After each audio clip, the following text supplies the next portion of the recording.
Hi, hello, வணக்கம் மக்களே! எல்லாரும் எப்படி இருக்கீங்க? இப்போ தான் ஆஃபீஸ் முடிச்சுட்டு வந்தேன். ஆஃபீஸ் முடிச்சுட்டு வந்த உடனே, சரி வீட்ல போய் அப்படியே டயர்டா உட்காந்து படுத்து தூங்கலாம் அப்படின்னு தான் தோணும். ஆனா அந்த மாரி பண்ண முடியாது. நமக்கு தான் சமையல் வேலை இருக்கே! அது பார்த்தாகணுமே! சரி என்ன பண்ணலான்னு யோசிச்சுட்டு இருக்கும்போது, என் வீட்டுக்காரர் வந்து நேத்து நண்டு குழம்பு சாப்பிட்டா நல்லா இருக்குமேன்னு சொன்னாரு. அது ஞாபகம் வந்துச்சு. அதனால ஆஃபீஸ் முடிச்சுட்டு வரும்போதே நான் நண்டு வாங்கிட்டு வந்துட்டேன். வாங்கிட்டு வந்துட்டு சரி இப்ப செய்யலாமேன்ட்டு தக்காளி, வெங்காயம் எல்லாம் கட் பண்ண ஸ்டார்ட் பண்ணிட்டேன். எனக்கு ஒன்றும் நான் சமையல்ல ஒன்றும் அவ்வளோ சூரப்புள்ளிலாம் கிடையாதுங்க. இருந்தாலும் என்னோட சமையல் வந்து சுமாரா தான் இருக்கும். நான் இப்போ குக்கிங் வீடியோ போடுறதுனால, நான் வந்து உங்களுக்கு சமையல்லாம் சொல்லி தரேன்னு நெனச்சுக்காதீங்க. நான் ஏதோ சுமாரா தான் சமைப்பேன். எனக்கு தெரிஞ்சதெல்லாம் 3 விஷயம் தாங்க. லைஃப்ல எதையாவது சாதிக்கணும் நம்பர் 1. நம்பர் 2 எப்பவுமே ஹாப்பியா இருக்கணும். நம்ம சுத்தி இருக்கவங்களையும் ஹாப்பியா வச்சுக்கணும். நம்பர் 3 நல்லா சாப்பிடணும். அவ்வளோதாங்க. சரி, இப்போ உங்கள் எல்லாருக்கும் ஒரு குட்டி கதை சொல்லட்டுமா?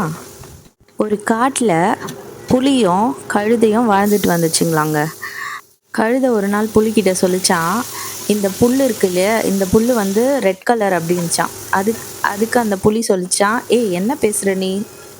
புல் எங்கன்னா ரெட் கலரில் இருக்குமா, அது பச்சை கலர் அப்படின்னு சொல்லிச்சான். அதுக்கு அந்த கழுதை வந்து, இல்லை இல்லை, புல் ரெட் கலர் தான், உனக்கு தெரியாது, நீ சும்மா இரு அப்படின்னுச்சான். இதை கேட்டதும் புலிக்கு ரொம்ப கோவம் வந்துடுச்சான்.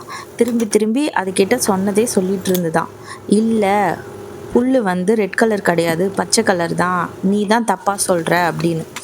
ஆனால் புலி எவ்வளோ சொல்லியும் இந்த கழுதை கேட்கவே இல்லையாம். அப்போது அந்த இடத்துக்கு காட்டோட ராஜா சிங்கம் வந்தாராம். சிங்கத்துக்கிட்ட இவங்க 2 பேரும் முறையிட்டாங்களாம், யார் சொன்னது கரெக்டு அப்படின்ட்டு. அப்போ உடனே சிங்கம் சொல்லிச்சான், இல்லை இல்லை, கழுதை சொன்னது தான் கரெக்டு, புல் வந்து பச்சை கலர் இல்லை, ரெட் கலர் தான், புலி சொன்னது தப்பு அப்படின்னு சொல்லிச்சான். அது மட்டும் இல்லாமல் புலிக்கு 1 வருஷம் நீ மௌனமாகவே இருக்கணும், யார்கிட்டையும் பேசக்கூடாதுன்னு ஒரு தண்டனையும் சிங்கம் கொடுத்துச்சான்.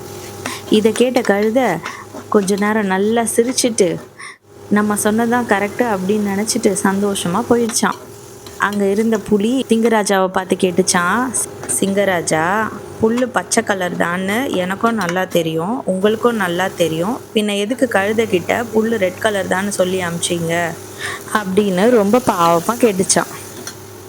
அதுக்கு உடனே அந்த சிங்கராஜா சொல்லிச்சான், கழுதைக்கிட்ட நீ என்னதான் புல் பச்சை கலர்னு 1000 ஆதாரம் காட்டினாலும் அது ஒத்துக்கவே போகிறதில்ல. அப்படி இருக்கும்போது நீ ஏன் தேவையில்லாமல் கழுதைக்கிட்ட பேசி பேசி பேசி உன் டைமையும் உன் எனர்ஜியும் வேஸ்ட் பண்ண? அதனால தான் 1 வருஷத்துக்கு நீ யார்கிட்டையும் பேசக்கூடாதுன்னு மௌனமாக இருக்கணும்ன்ட்டு இந்த தண்டனையை கொடுத்தேன் அப்படின்னு சொல்லிடுச்சான். இப்போ இந்த கதையிலேருந்து நமக்கு என்ன தெரிகிறது அப்படின்னா, இதே மாதிரி தான் நம்ம லைஃப்லேயும் நிறைய கழுதைங்க நம்ம உசுரை வாங்கிறதுக்கு எங்கேருந்து வந்து செய்கிறாங்களோ நமக்கு தெரியாது. நம்ம என்ன தான் கரெக்டாக சொன்னாலும் அவங்க சொல்கிறது தான் கரெக்டு, அவங்க சொல்கிறது தான் உண்மை, அவங்க சொல்கிறது தான் சத்தியம் அப்படின்ட்டு சொன்னதையே திருப்பி திருப்பி சொல்லிகிட்ருக்கோங்க.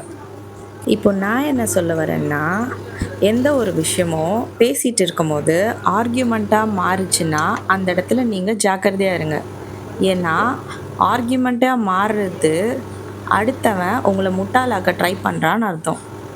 அதனால் இந்த கதையில் வர புலி மாதிரி முட்டாளுங்க கிட்ட பேசி பேசி டைம் வேஸ்ட் பண்ண போகிறீங்களா, இல்லை நீதான்ப்பா கரெக்டு அப்படின்னு சொல்லிட்டு அந்த இடத்த விட்டு நகர்ந்து போக போகிறீங்களா? ஏன்னா முட்டாளுங்களை தட்டி கொடுத்து தான் வேலை வாங்க முடியும்.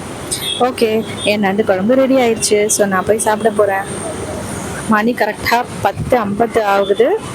ஸோ உங்களுக்கு என்னோடய வீடியோ பிடிச்சிருந்தா லைக் பண்ணுங்கள், ஷேர் பண்ணுங்கள், என்னோடய சேனல் சப்ஸ்கிரைப் பண்ணிக்கோங்க. தேங்க்யூ மக்களே, பாய் பாய்.